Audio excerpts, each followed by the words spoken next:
Hey everybody, it's Ed. I hope you all are doing great. Before we get started, I wanted to make sure you were all aware of my bi-monthly book recommendation email. For the last almost 9 years now, I've been sending out one email every other month with a list of anywhere from 5 to 8 books that I recently read and highly recommend. The books are not necessarily about the West or conservation. They can be all over the place. Sometimes they're pretty weird. But people seem to enjoy it. I started it out in 2015 by just sending a few books to a handful of friends, and now the thing has grown and grown and grown. And if you want to get in on it, there's no catch. There's no sales pitches, nothing to it, just 6 emails per year. And you can follow the link in my episode notes or go to mountainandprairie.com/reading and get on the list. I'll be sending one out here in the next week or so. Thanks so much.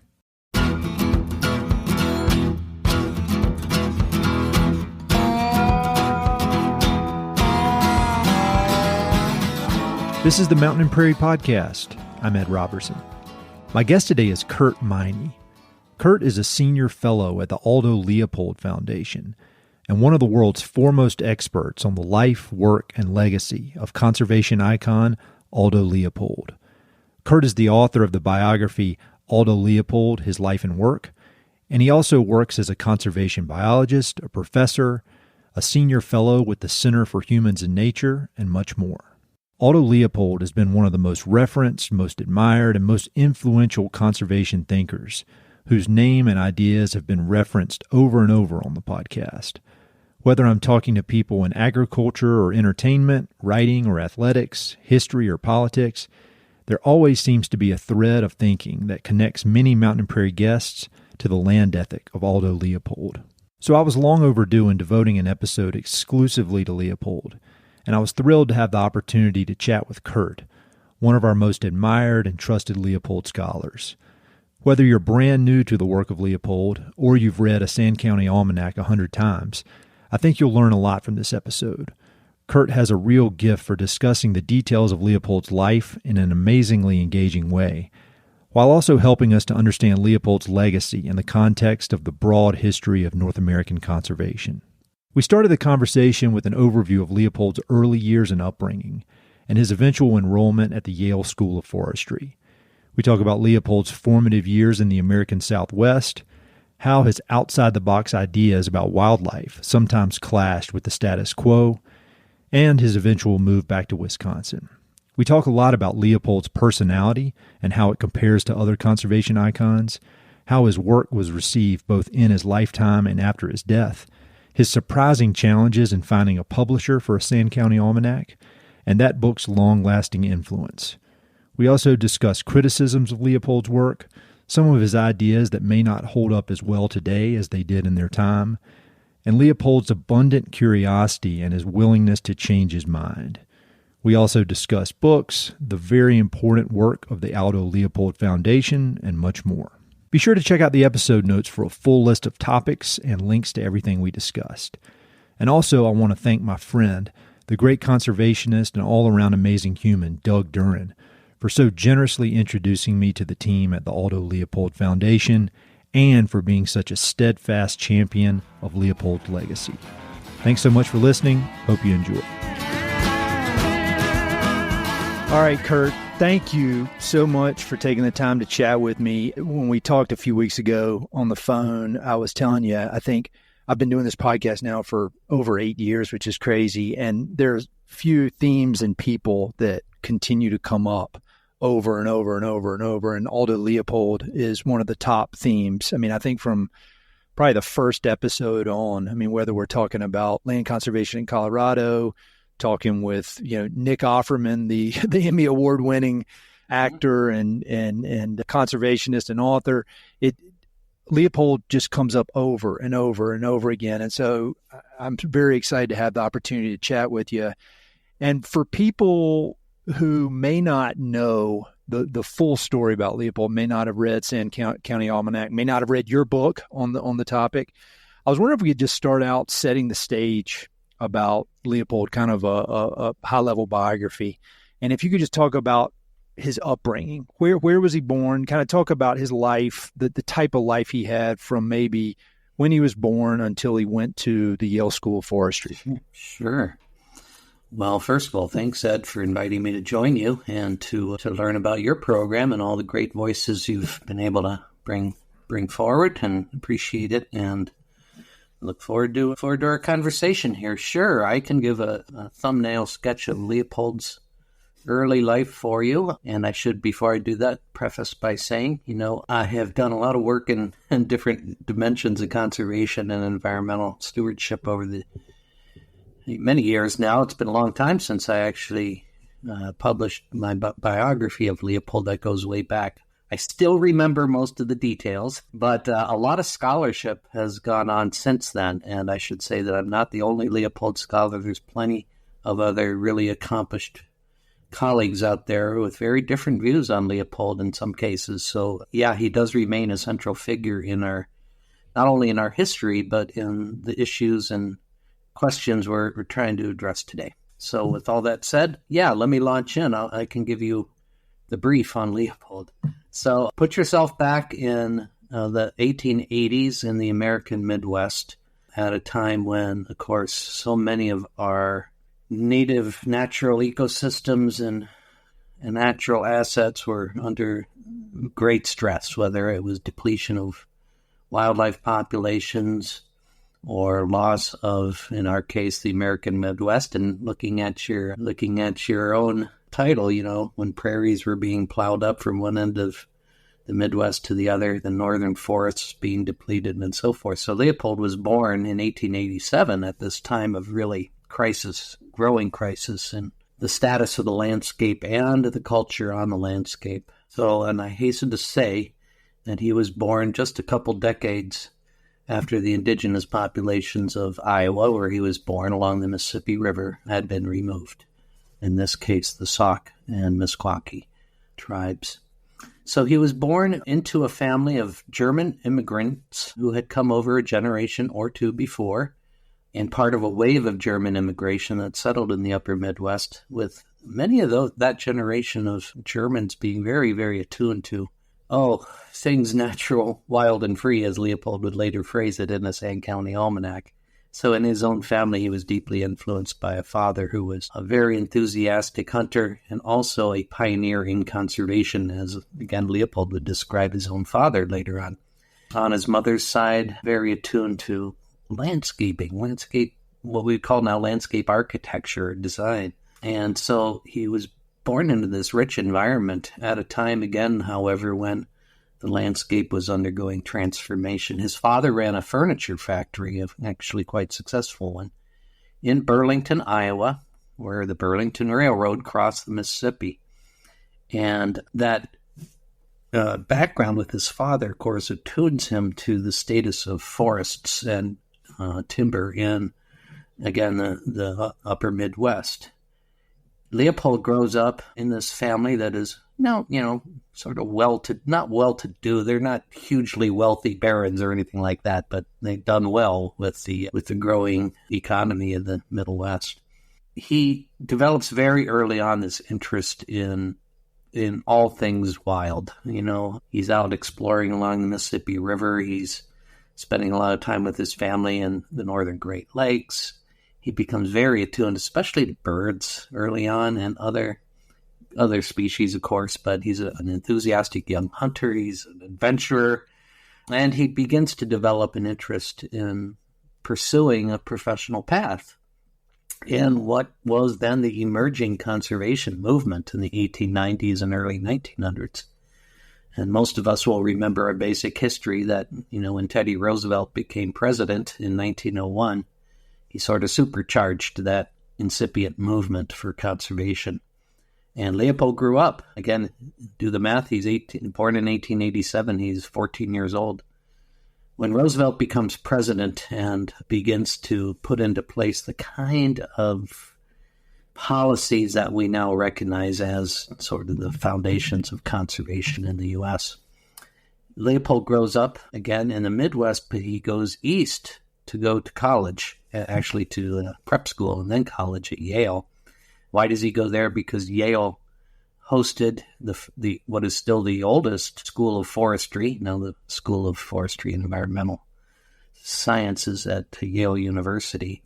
But he becomes a member of that first generation of trained American foresters, and most of them as young foresters went right into the U.S. Forest Service, which Leopold graduated from Yale with his forestry master's degree in 1909, so the U.S. Forest Service is only 5 years old at that point, and almost all of these young Yaleys went off to be forest rangers and administrators out, especially in the American West, where most of the national forests were located. So that's what Leopold did. He never been to Arizona and New Mexico before, but that became his assignment and took his first job in 1909 with the U.S. Forest Service. I love that. Thank you very much. And when I think about, I'm somewhat obsessed with Theodore Roosevelt, and so you think about the timing of Leopold with his education, and it's the in a way kind of the peak of Theodore Roosevelt and his influence, and Douglas Brinkley, I think, calls it the first wave of North American conservation. Could you talk? And I feel like with Leopold, he, and we will talk a lot about this, but he was trained under that, but then he obviously kind of rejects parts of it and makes a lot of it his own. But could you talk about the work he did in the Southwest? Because in my high level understanding of all this, it seems that the work he did in the Southwest ended up being a lot different from his thoughts and his ideas and his philosophies about conservation going forward. I mean, obviously it was a great training ground for a lot of ways, but in some ways it may have shown him it may have shown ways that he could improve things, if that makes sense. Yeah, so Leopold, again, begins his career right at the base level. He's a forest ranger in eastern Arizona in what is now the Apache Sid Graves National Forest. And he's out there to carry out these new policies for, implementing the procedures of the U.S. Forest Service. But very quickly, he shows he's a bit of a maverick within the agency. Of course, he's interested, as he was trained in, on the status of the forest and timber, quote, resource. But very early on, he shows that he has other interests beyond just board feet. So over the next 15 years, he would focus, of course, on the day-to-day management of the forest. He eventually becomes the number 2 figure in the hierarchy in the Forest Service down there in that region, which allows him to go around the entire American Southwest, visiting all the different forests and learning and then reporting on their status. But along the way, there are 3 areas in which he becomes, again, quite a maverick and begins to grow beyond that, progressive era top-down training that he was brought up in. But the first of these, he gets really, really interested in wildlife. At that time, even you wouldn't even use that term. You were still talking about game and game management, game protection. So within the Forest Service, Leopold is advocating for actions and policies that would conserve the game populations of the American Southwest. So wildlife. The second one, sometimes we talk about the 3 W's with Leopold in the Southwest. And the second one is watersheds. Leopold becomes intensely interested as he looks around the region at the incidence of advanced soil erosion. As a little complicated to get into the history of this, but especially with the incursion of cattle ranching from further east into New Mexico in the late 1800s, Leopold and others become deeply concerned about the status of the watercourses and the watersheds across the region as erosion begins to eat away. Of course, erosion is a natural process. We all know that, but having watched it become an unnatural sort of acceleration of erosion became a key interest of Leopold's, and he becomes actually quite well known for work in advocating for land management practices, basically, that would conserve and restore the watersheds, which, after all, of course, in the American Southwest was one of the key values of the National Forest, protecting the headwaters and streams of the region. The third W that he becomes especially kind of noted for is his work to protect large expanses of roadless area, wilderness. So the third W is wilderness. And he begins to observe the trend of the times back then in the early 1920s, which was the deployment of automobiles across the American landscape for the first time. As you know, we are accustomed now to, of course, an automobile-centric society and culture, but it was a new thing 100+ years ago. And then with roads came the improvement of roads. With cars came the improvement of roads, and that became a key concern for Leopold as he watched what had been unfragmented, large, wild landscapes become crisscrossed with improved roads. He kind of publishes some warnings on this, and internally he's able to advocate for what would become, in fact, the first designated wilderness area in not only the country, but we think the world, the Gila World Wilderness Area on the Gila National Forest in New Mexico. And this year, just 2 months ago, we marked the 100th anniversary of that designation. So wildlife, watersheds, and wilderness kind of defined Leopold's early career. All of it, of course, dealing mainly with public lands because that's what Forest Service works on, right? So that kind of becomes a clear demarcation line when he leaves the American West and returns to his native upper Midwest, to Madison, Wisconsin. And so we'll pause there and see if you have any further questions about that earlier phase of Leopold's life. Yeah, I do. Mainly about kind of his personality. I'm so interested in people and how people act and why they do what they do. And you know, he strikes me in a lot of the videos I've watched and things I've read, you know, at least kind of in the third phase of his life in Wisconsin, it's such a family man and such a thoughtful, not in a lot of ways, it strikes me as kind of a lot different than TR, a lot less boisterous, a lot less in your face, a lot less kind of a just want to be tough guy type deal, and more soft spoken. And I could be wrong on that, but I'm just curious. He was a rebel, and he came up with these new ideas within the bureaucracy of the Forest Service. How was that met? I mean, like, was he seen as a troublemaker, or was he able to kind of work because he was kind of less of a boisterous type guy? He was able to get his ideas across without conflict. Well, I will say not entirely without conflict, because he was going against the grain. No pun intended. Sure. In the Forest Service. I think the phrase I once used for describing him as a bureaucrat was he was a responsible maverick. That is, he was challenging the system from within. But he was highly respected among his colleagues for the most part. You know, he had, again, trained at Yale, and it was a very tight circle of professional foresters back then. A lot of them had the same training, and they knew each other. And Leopold was, I would say, highly respected among his colleagues, even as he was challenging the status quo with some of these new ideas. But he used his voice, he used his weight to advance the policies that he thought needed to be implemented. And so but you're right, his character is a lot different from these kind of some better known figures or equals that he had within the history of conservation. He was not that, he didn't have that same, boisterous, loud Teddy Roosevelt characteristic. He was a quiet man by and large. He was very thoughtful. He was a devoted writer, even though he didn't write for the general public until later on in his life, but he was very careful with the written word in all that he did. So it lends him kind of a little more kind of I don't know what quite the word would be to describe him, but he's a more measured personality. And extremely and meticulous in his observation too.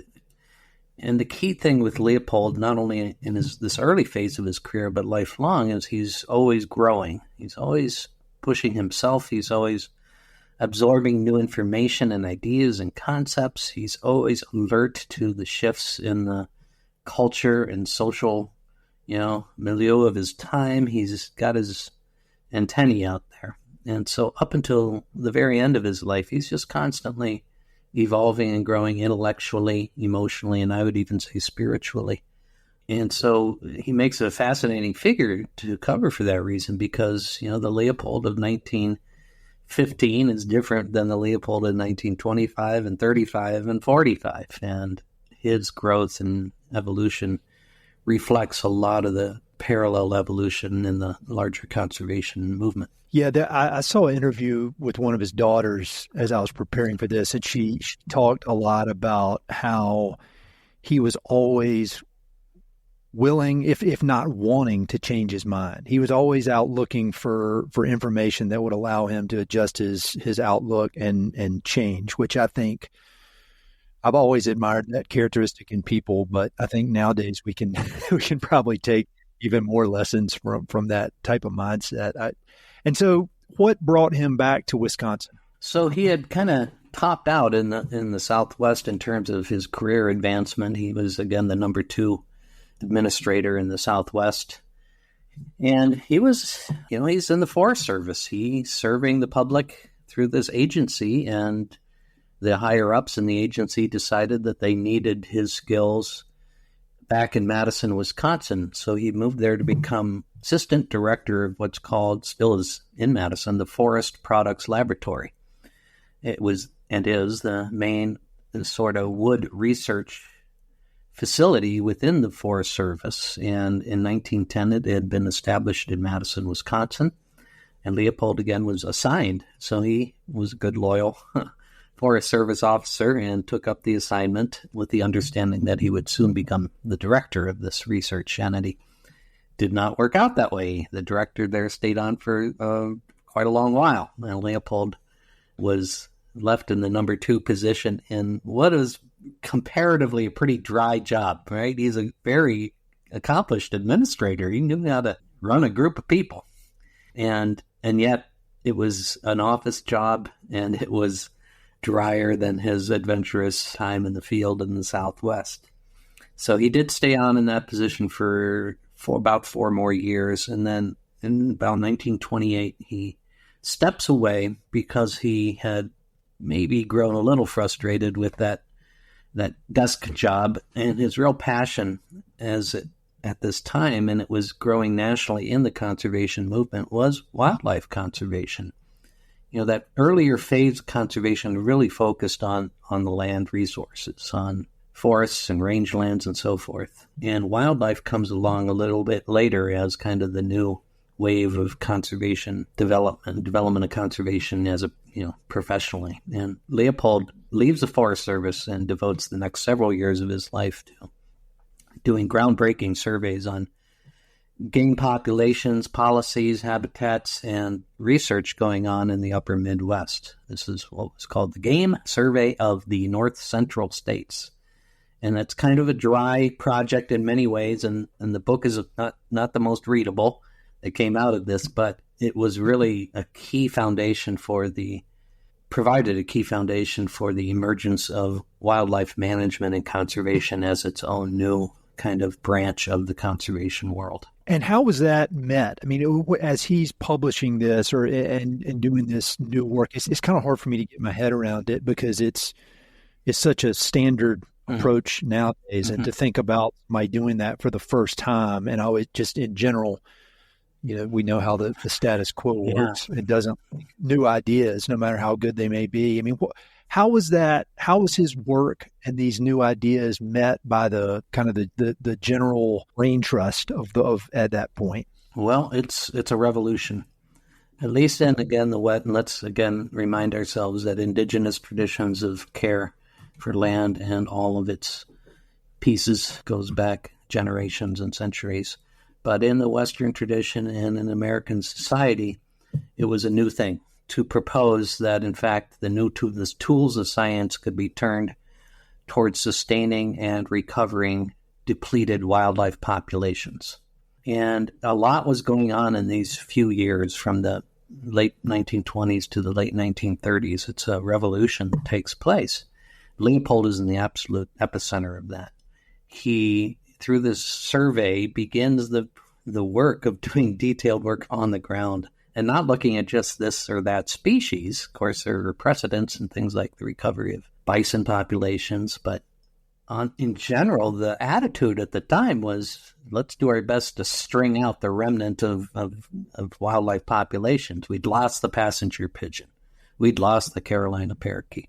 And so there was an attitude that these things are inevitably going to fade as human progress proceeds. Well, Leopold, as part of a generation, says, no, we can, in fact, be a positive force in recovering populations. It's going to take a lot of things, but we can move beyond just creating protected refuges and tightening game laws. We can positively change the ways we steward the land so that wildlife populations can recover.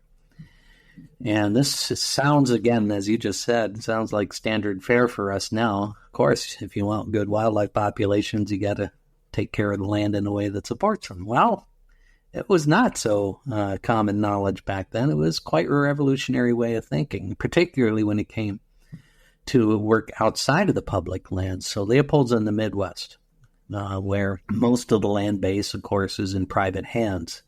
So it forces a whole new theme or approach to thinking about conservation, not on public lands primarily or only, but also on private lands as well. And that means, particularly in the Midwest, how do we integrate agriculture with the other things we ask as conservationists, with the state of water and waterways, with the state of the soil, with the state of the wildlife populations and the native vegetation on the land, et cetera, et cetera. And this becomes Leopold's core, activity for the next decade or so through the 1930s. And so it's building on what he had done on the public lands out west, but adding this whole other side of the land equation, if you will, of private land conservation. Again, I have such a high level understanding of all of this. And so, in my framework, when I think about conservation, I think a lot about how Douglas Brinkley writes about it with the three waves. So you got TR, FDR, and then Rachel Carson, LBJ, Kennedy, Nixon. And so it seems that at this point in his life, he was kind of in between the first wave and the second wave.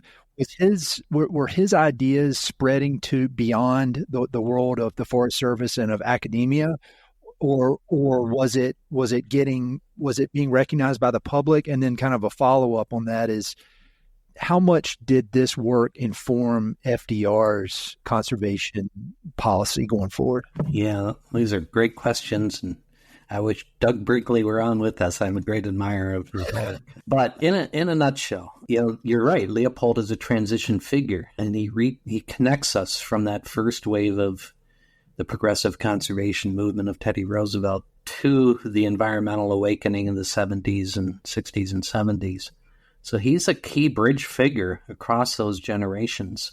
And there's a lot of dimensions to his work and how it made those connections. But let's focus in on what to me, I think is his real core of his lasting influence. He comes along and as a trained forester with all of the framework that brought to thinking about forests, but he begins to change and evolve, in particular as the new science of ecology helps us to see the land, as he would later call it, of course, not just as a collection of discrete resources for humans to use, albeit sustainably, we hope, but as living communities of soil, water, plants, animals, and people, as he would later frame it. And that's a sea change, that's a paradigm shift. It begins in the late 20s as the science of ecology, which is still embryonic at that stage, begins to filter into his own thinking and filter into the ways that different parts of the conservation world are beginning to organize themselves. And it's pretty radical, right? To understand that, in fact, our human economy is a subset, or as Gaylord Nelson once said, a wholly owned subsidiary of the natural systems. So Aldo Leopold becomes a key figure in translating this new science of ecology and applying it to the management of, quote, resources. And you can see this very step by step through the 1930s, particularly, of course, with wildlife, as our understanding of wildlife ecology emerges, and Leopold and his students are at the very forefront of that. And how that new science says, well, and of course the best known example of this out of Leopold's writing and work is the fact that predators are part of the whole system and play a vital role in the maintenance and sustaining of that system. And that was another example, of course, of an area where his thinking was heretical in some circles. To think about not only protecting, but even allowing predator populations to recover was radical. Still is in many parts. Still is, yeah, that's what I was going to say, at least here in Colorado. Right. Yeah. Of course, yeah, Colorado's in the front lines right now in this discussion. But that's what Leopold was about. He was about always absorbing the latest scientific information, but also considering what the ethical and philosophical implications of that science were and revisiting his own assumptions. And so again, step by step, we see him trying to show to his own colleagues in conservation, forestry, and wildlife management, but also to the general public, that this new science fundamentally, at least in the main Western tradition, challenges our ways of thinking of the role of people in the landscape. And that, of course, would continue through the rest of his life. But again, let's do a historic check here. Let's remember and put ourselves back in the time of the 1930s. Global economic depression undermining the whole way we think about, again, the human economy and how it runs. We have the Dust Bowl raging across the mid-continent, the worst environmental disaster of modern times. We have the gathering of forces that would lead to World War II, particularly the new technologies that come with the war. All of these Leopold is attentive to, as are others, of course, of his generation. But out of that kind of experience of disruption, of multiple crises colliding, Leopold continues to again grow and think about how this new science of ecology, both scientifically and ethically, changes the way we think about our role on the land. And the culmination of that, for most people who are familiar with Leopold, they know him, of course, through his book, A Sand County Almanac, that he would work on over the last decade of his life and would be published the year after his death in 1948. One more another question about his personality. Are there any writings, whether journals or public writings or letters or just kind of word of mouth stories about him ever getting frustrated with trying to change this paradigm? Because he just strikes me, and tell me if I'm wrong, but he just strikes me as such an even-keeled, thoughtful, level-headed person. And I know, I didn't know him, but it just, I would love to hear. It'd be interesting to know that maybe he fired off some letters to his wife, and he was just furious that these wouldn't listen to him. Yeah, we've made an icon out of Aldo Leopold over the generations. He was obviously such a key figure in our evolving environmental thinking. So yeah, the idea of him as this iconic figure, almost mythical. Hopefully we've been able to dispel some of that with the scholarship and research that I and others have done. But it's a great question. Aldo Leopold was just as human as you or I and had his own frustrations and his own dead ends he ran into and such. But when you're asking the question, the one that most came to mind, there are many examples, but maybe the most difficult for Leopold personally was a time in the 1940s when here in Wisconsin, he had began advocating for management and policies that would keep the deer herd from growing to the nth degree, right? As the forests of the upper Midwest were recovering from the wave of deforestation. Quickly behind that, of course, came the growth of the deer population with now depleted predator populations. And so in that first wave of recovery, Leopold and others, especially foresters, were concerned about what would happen to our forests if the deer herd were allowed to grow unchecked. And so he got pilloried for this, basically, in the public eye.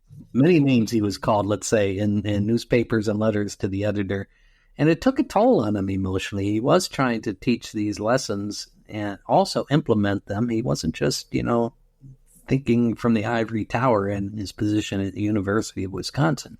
He was also engaged in the public arena, and he went to bat on this one. And he argued for example, lifting the bounty on wolves, for shooting of does, which was, a cultural, taboo.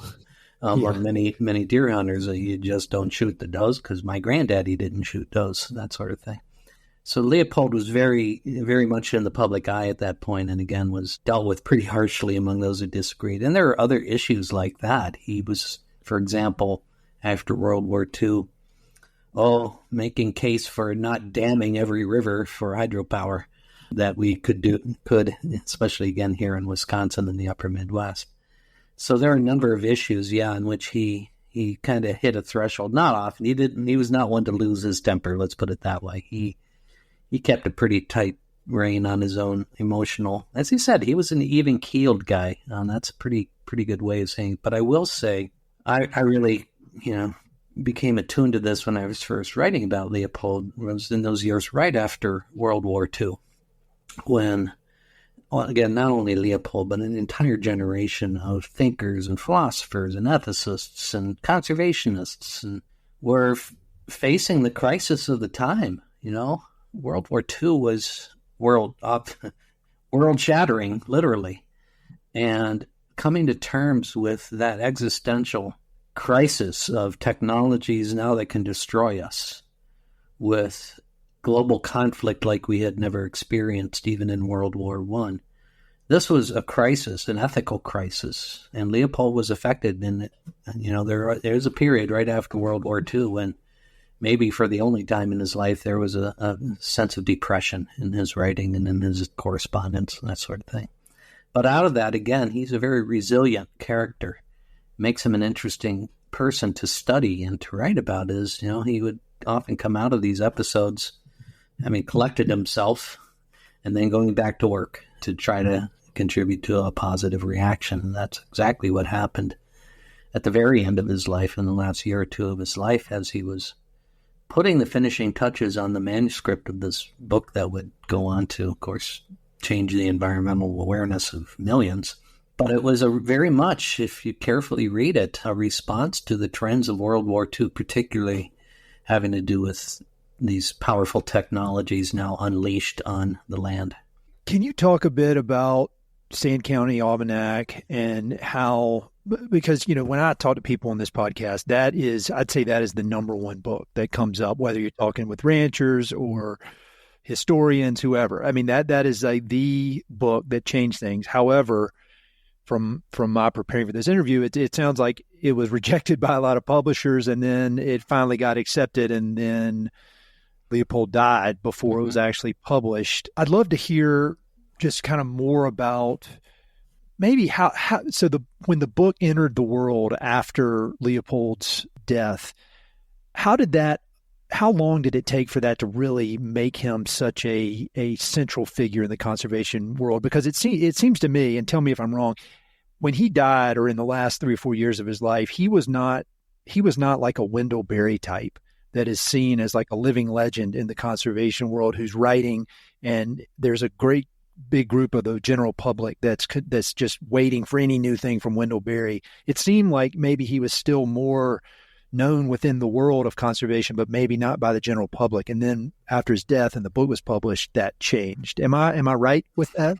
No, I think you're right on. The book, again, is published posthumously in 1949, and for the next 15 years or so, it sells, but not pretty modestly. It was not a, quote, bestseller, but for those who knew Leopold and who knew conservation, who were involved, whether as professionals or interested citizens, they might have heard of Leopold, but it revealed a new side to the world of Leopold. Most people knew him first and foremost as a professional conservation person, right? So he was well known enough within the conservation arena, but with the publication of Sand County Almanac, he achieves a new status as a writer. He'd always been a writer, but the general public didn't have access. Most of his writing was confined to professional journals or conservation magazines, that sort of thing.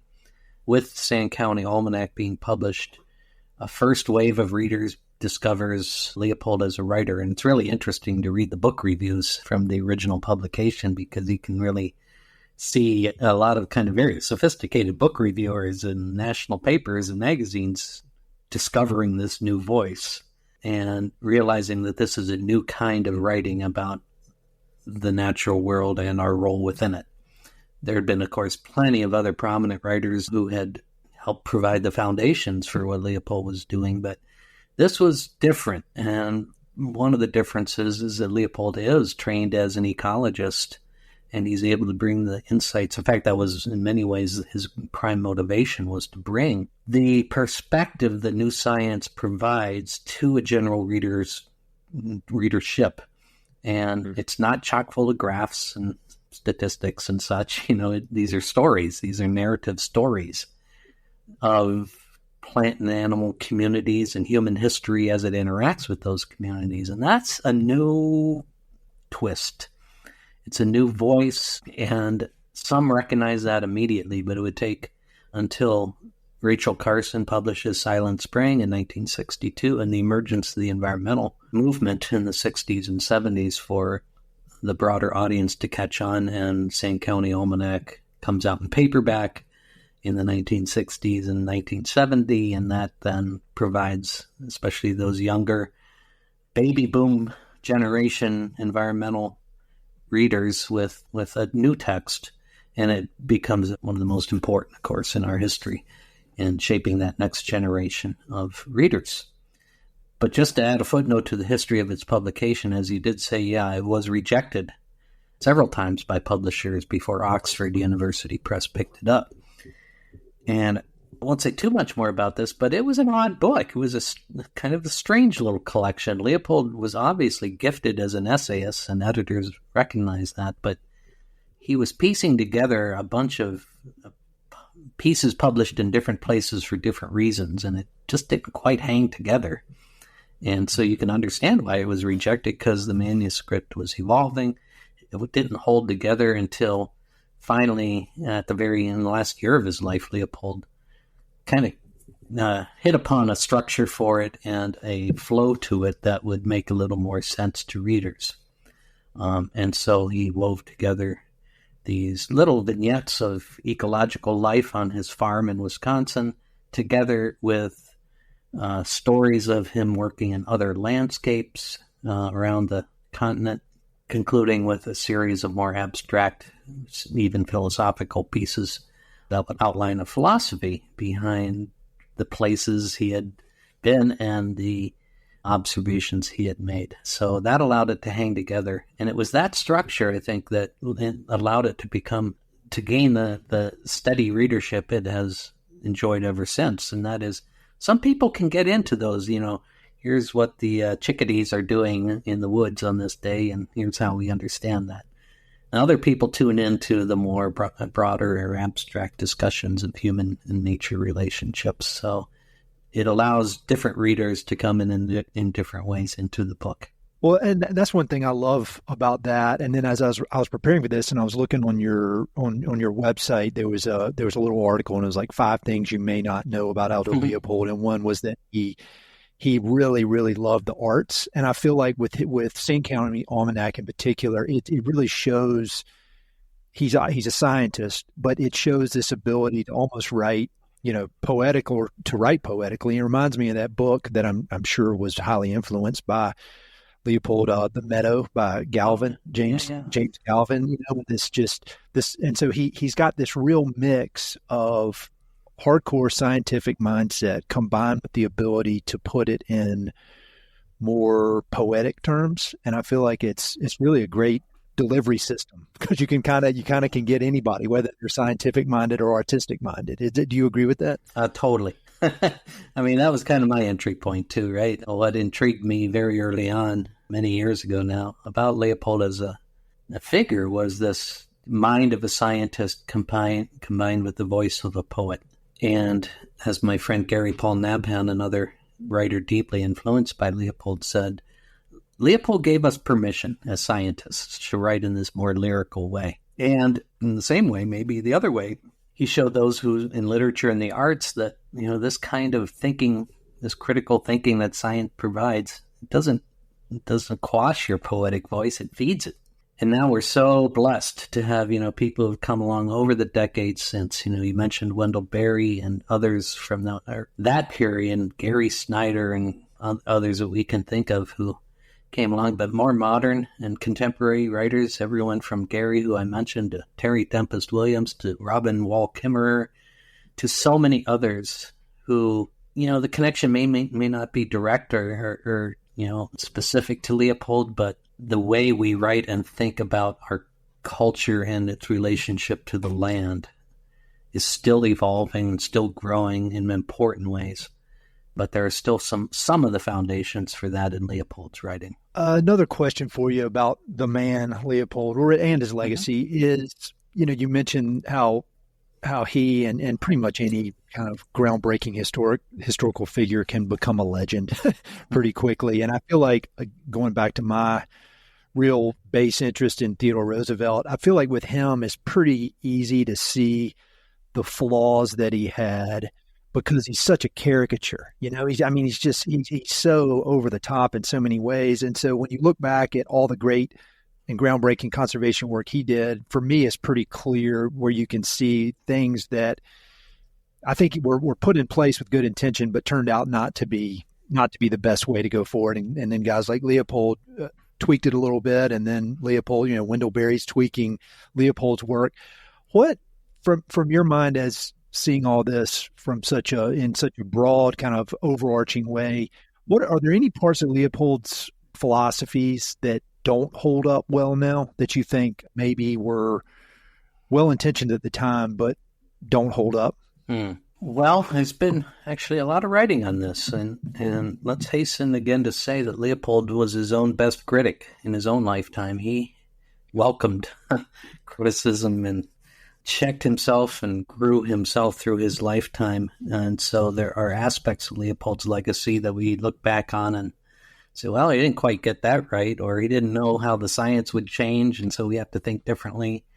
So let me mention a couple themes on this. Let's just talk first about the science. Yeah, the science of ecology and wildlife ecology and natural sciences in general, they've all evolved as science does. And so some of the foundations, the scientific foundations of Leopold's thinking have changed greatly. On the other hand, he anticipated a lot of those changes. He was very careful. And so there have been a lot of criticisms of Leopold that are, some of them not so well founded, because they didn't realize or didn't recognize that Leopold did anticipate. One great example of that is, ecology recognizes now that there's no such thing as a stable, lasting status of the ecosystem that we need to return to, and for doing restoration, for example. Leopold recognized that ecosystems are dynamic, always changing, and we have to adjust our conservation approaches to recognize that dynamism in ecological systems. And so he was on to that, but even in the last 2 decades, we've really begun to recognize this. Let me mention another, just on the other side, the cultural side of this. Leopold was a European guy of the 1900s, right? He was not anticipating all the social changes that would come and that would change the way we think, and still need to change the way we think about conservation in the world. He, fascinatingly, and this is extremely important, and I'm glad it comes up in this way, Leopold is not a lone individual, and none of us are. And the most important figure in his own life and world, of course, is his wife, Estella. Estella hailed from a prominent Spanish family from New Mexico, the Luna clan, Otero clan too. These are names well known in New Mexico history and landscape.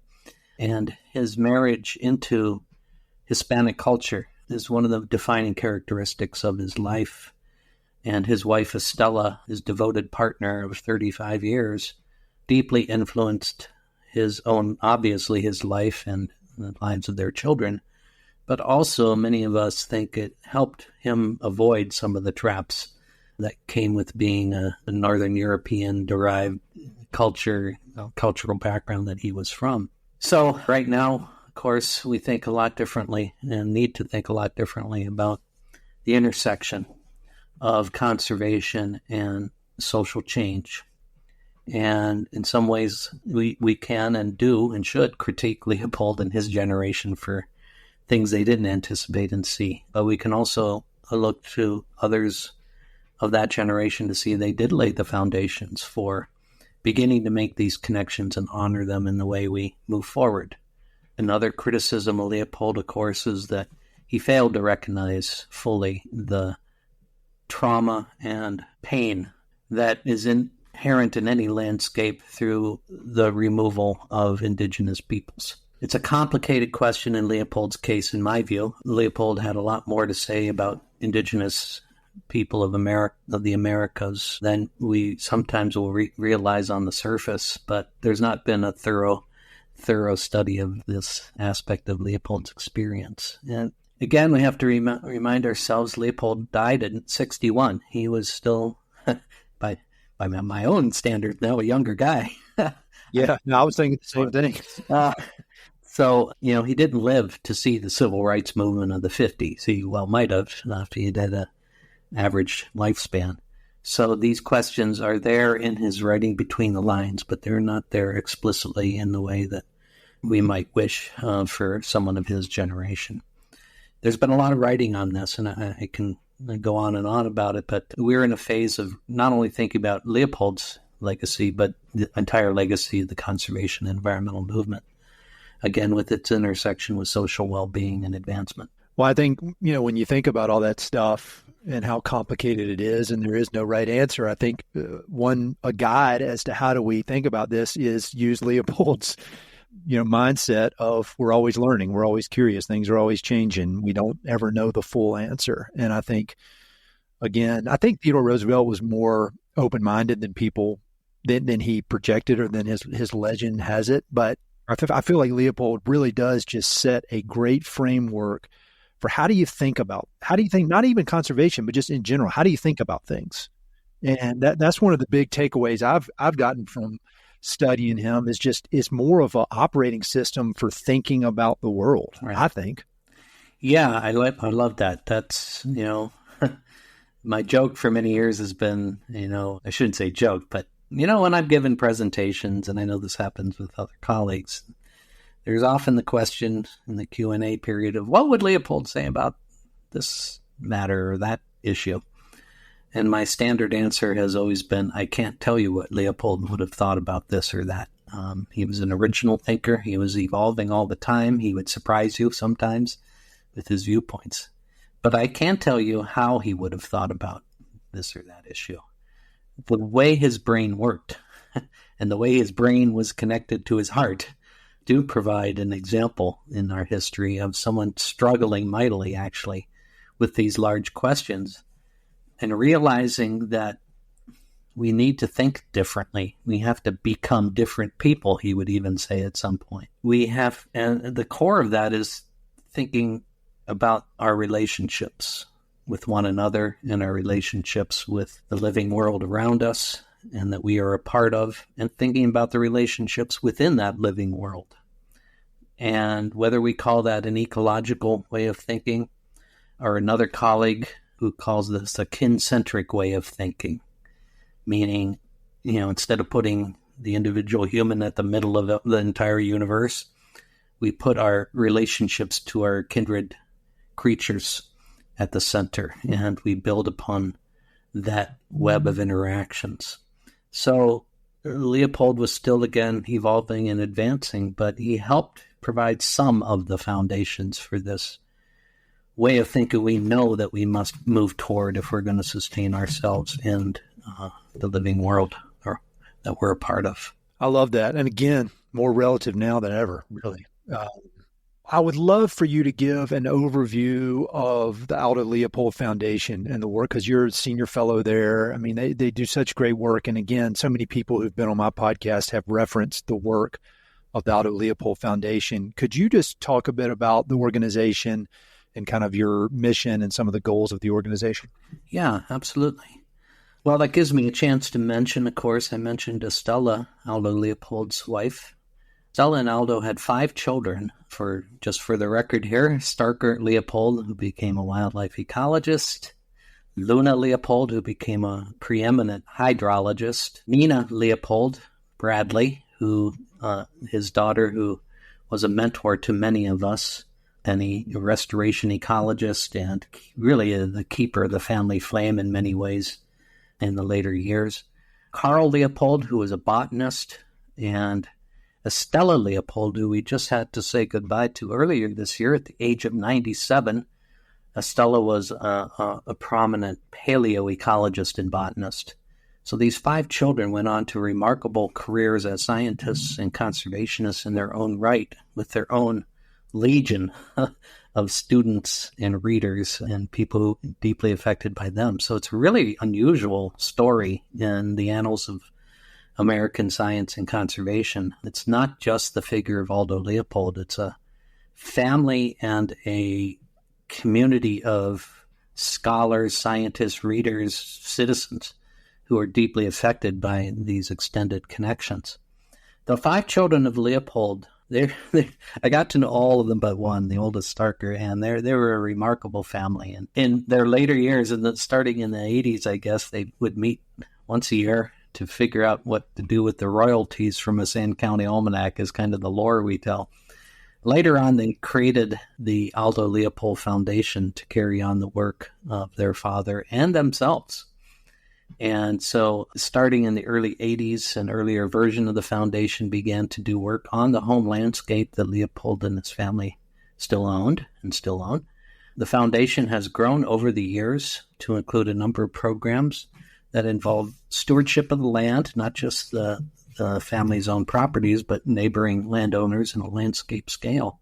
Stewardship effort, promoting Leopold's thinking and his helping serve, the general public that is interested in that legacy.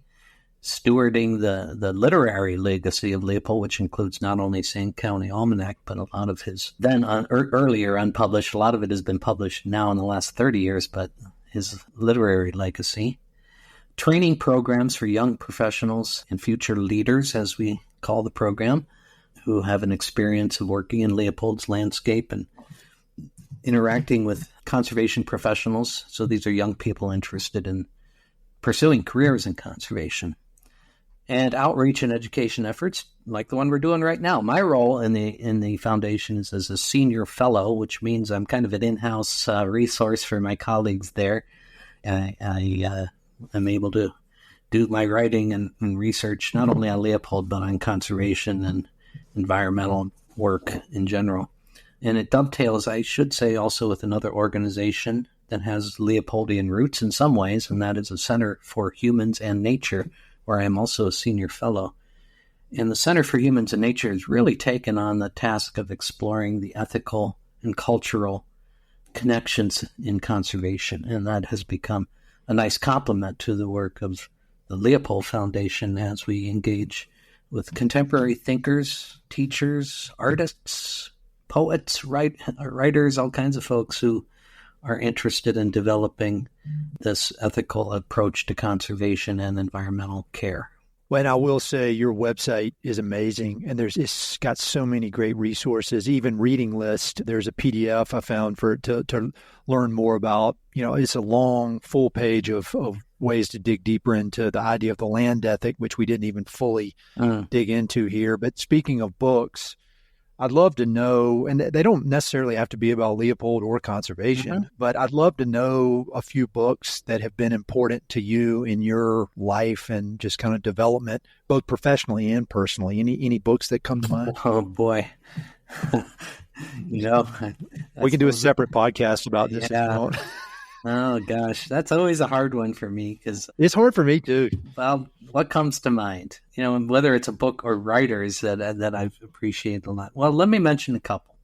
Since we talked a lot about history of conservation and Leopold's role in it, I'm a huge fan of the journalist Michelle Nijhuis, Nighuis, for those listening. Michelle is a wonderful scholar with a background in wildlife biology, actually.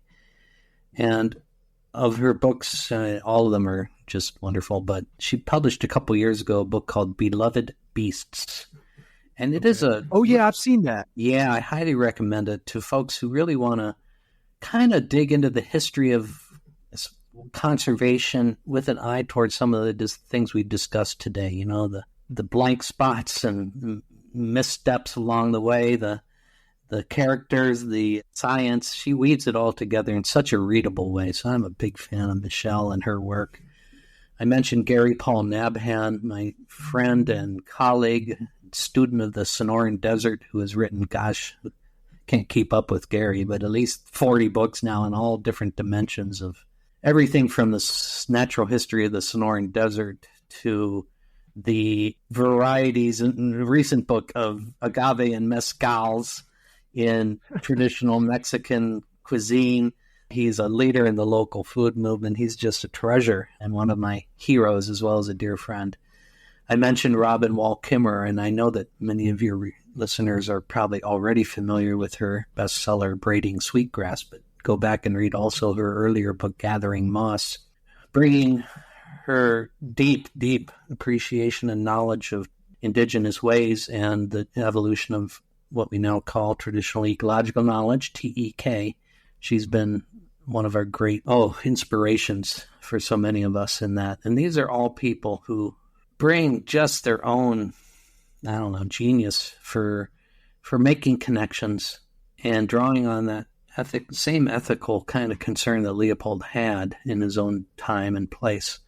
So those are three of my favorites, longtime favorites. You mentioned Wendell Berry. He just turned 90 years old last week. And he picked up, this core thread that for many of Leopold's readers was almost forgotten, that this connection between agriculture and conservation that, frankly, the environmental movement kind of left behind, that Leopold was a key figure in historically, and Wendell has been our preeminent writer for two or three generations now on thinking about agriculture, land stewardship, or the state of our society. So I've been deeply fortunate and gifted to get to know these people personally, and so I'm biased totally in my appreciation of their writing because they've enriched my life in so many ways personally. This has just been such a great conversation. And unfortunately for me, as every time you've been talking, I've got like 3 or 4 new questions. And so assuming I didn't bother you too much or embarrass myself, I might have to humbly ask you to come back because now I've got even more questions to ask. So thank you for your time. I always like to finish these things up by asking, how do you want to wrap this up? Are there any parting words of wisdom from yourself or from the great Leopold? Anything you'd like to ask of the listeners? I would say the listeners need to definitely go to the Aldo Leopold Foundation website, possibly make a donation. That would be great. But any final words to wrap this up? Well, I'll tell you where my mind goes to on this fine summer morning in Wisconsin. All of us are particular maybe have on our mind as we in my cohort get a little older, thinking about the next generation and thinking about the challenges ahead. And I interact, of course, a lot with my own students, with younger people in different settings, and it's always on my mind, all of us, that we live in a time that's anxious, where we're deeply divided in our society, where it seems that we have such large problems, there's no way we can ever solve any of them. And this is where Leopold's experience and those who have followed can be helpful. I mentioned earlier, think about Leopold's time of World War and environmental devastation and economic collapse. It was a time of intersecting crises. And we live in the same kind of situation now where all our large crises are intersecting in ways that can be completely discouraging and drain us of hope and intention and thinking we can do anything about it. Well, history can help us by saying, yes, it helps us, first of all, to recognize the deep roots of our problems and to be honestly facing our history and not running away from it. And at the same time, it can provide examples of those who confronted the crises of their time, realizing we're all humans doing our best to not only get through, but to make a positive difference. And it all comes down again to recognizing our ethical connections to one another and to the world that we depend on for our existence. So we're not done. Leopold, at the end of his essay, saying the land ethic, says nothing so important as an ethic is ever written. It evolves in the minds of a thinking community. That community has evolved and expanded, and we want it to be inclusive of everybody because we need all hands on deck to confront the challenges ahead of us. We need the best wisdom that we can all bring from our different places and experiences and cultures. We need to weave together a new movement. And I see it happening. I think we all do in different places, but it has to happen more quickly. It has to happen at larger scales, and it has to involve everybody. So here we are. We can draw inspiration from Leopold and others in our history. We can recognize that they didn't have all the answers, and in fact, maybe had some wrong answers.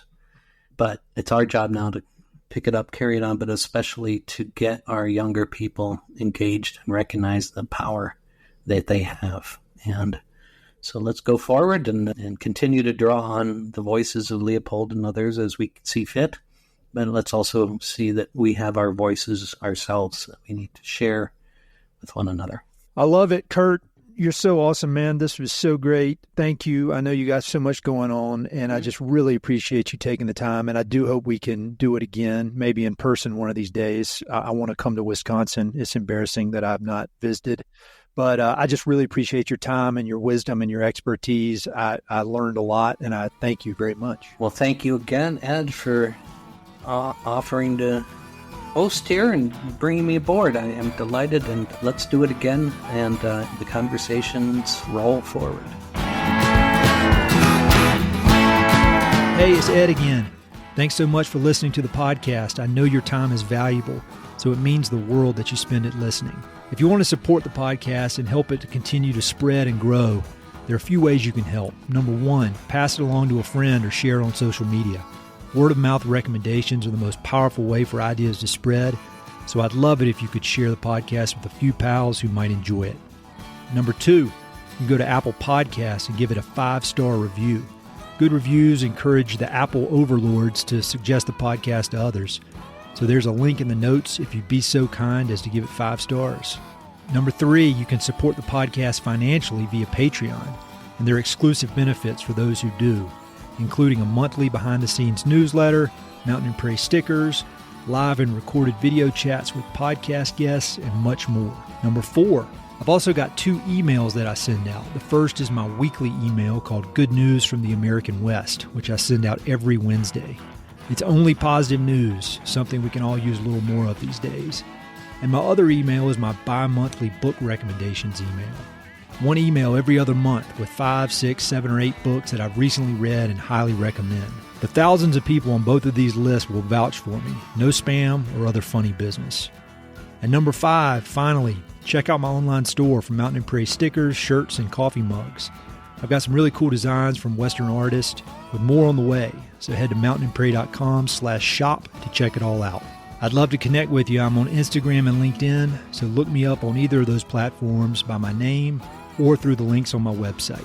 All right, that's it. Thanks so much for your support.